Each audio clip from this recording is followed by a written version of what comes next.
All right, welcome folks back to part two of the Bernard's drafting table. So I'm working on the still joining the boards together. And so we have here the glued fix, the patch that was put in before, and I've glued and clamped them in place. That's a little proud, but I'll be planing the lightly planing the top of the table anyway, and we'll see how it turns out. Anyway, seems to be a pretty solid joint, and back to planing. Okay, so first round of joining is kind of done, and it looks all right. There are some of these joints seem a little more concave than they should be. For example, if I close the joint here, it opens up over there. But for the most part, the planing did a pretty decent job. I mean, you can barely even see the joint there at all. So, you know, basically what I'm going to do is I'm going to evaluate which boards go next to each other and what final orientation. And that's going to be based on where they were originally, but also whether they are convex or flat or concave. And I measured that with my little straight edge here. And in this case here, the board isn't completely flat. However, some of these flat ones are really flat, like these guys here. Here's one that's concave. So you can see a little bit of light under it. So I just measured that so that I can get a feel for if I need to change the orientation of the boards. A lot of them are pretty flat, or they're barely concave or convex. So basically I'll figure out the final orientation and then do a final joining board to board as they're going to go. And we'll see how that goes. All right, so I think I've got my final board orientation. Remember that the boards were curved, bowing a little bit. Nothing's twisted, but they are bowing. So when I glue them together, I'll be biscuiting them, and we'll help distribute the bowing back and forth. And for the most part, I've either got multiple flats next to each other, or a flat and a concave, or a concave and a convex next to each other. So I think that'll be okay. I'll just have to knock these blocks off and do something. I'll be redoing the legs and how they attach anyway. So anyway, I'll want to keep the legs as close to original as possible, but one set might be shorter than the other so that they can overlap, because now they are occupying a smaller area of the table on the bottom. All right, we'll hit you up next time. All right, so I've fastened these two main clamps to my workbench. I had to screw them down because they keep wanting to rotate. So I can move the boards back and forth if I need to without the thing flopping over. So these two clamps form the plane, and all the other clamps will be on top to pull the table together.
All right, now that the tabletop is glued up and I've cleaned up the top a little bit, just scraping off some contamination and things.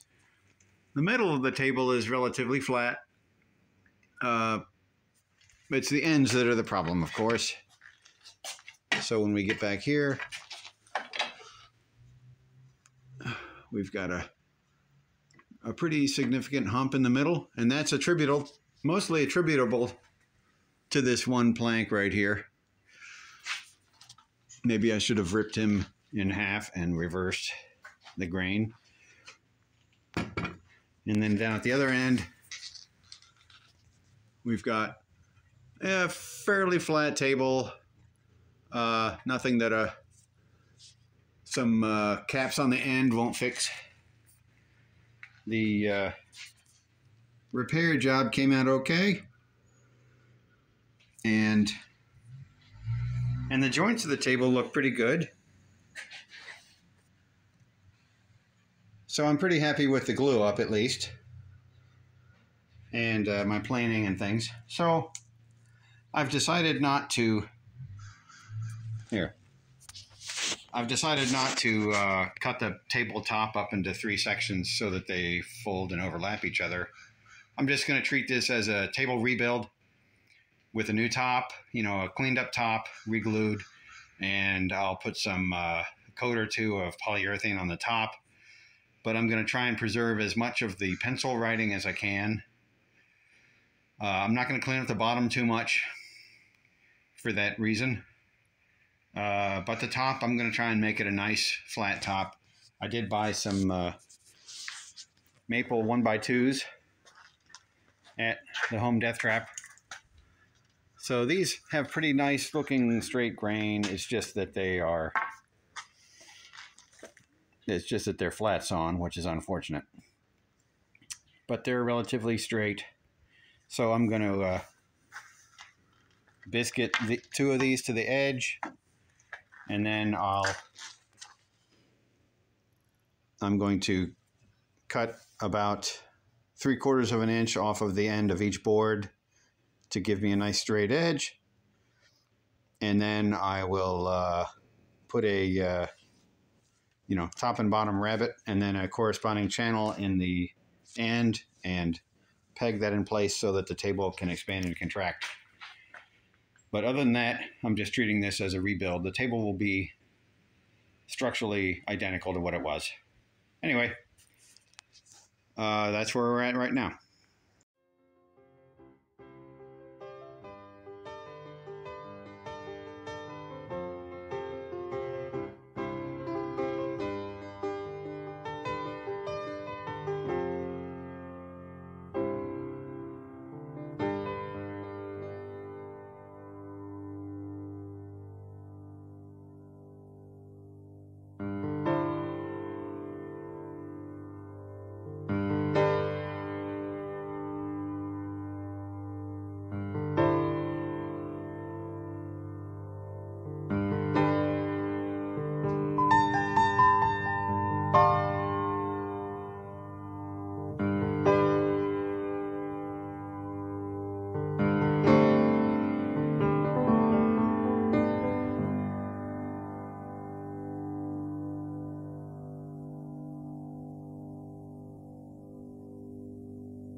Okay, folks, so we got the edging glued on.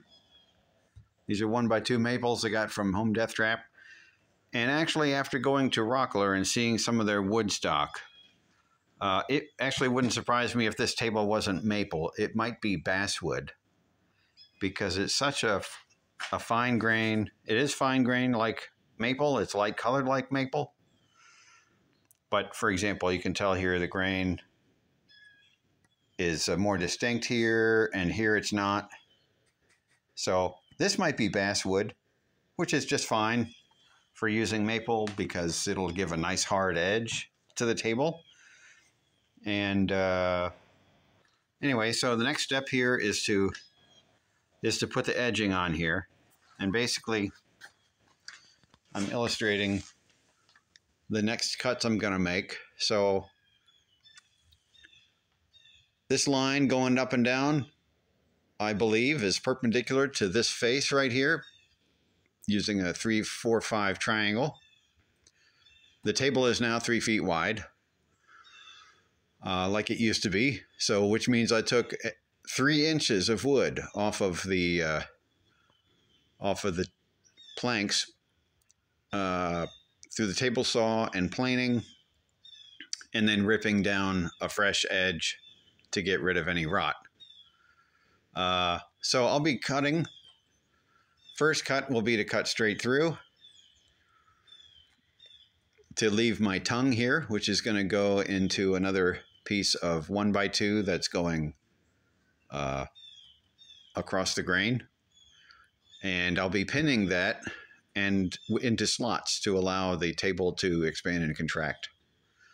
while trying to maintain the flatness of the table. You can tell the table is not very flat, but the edge board will bring that, and any other boards that I'm securing to the bottom that hold the legs, those will be the full width of the table, and they'll help flatten the table and keep it flat. So anyway, so I'll make a cut here, full width, full depth, and then I'll set up how I'm going to cut a single cut here and then use a router to route the rest out. And we'll see how it goes.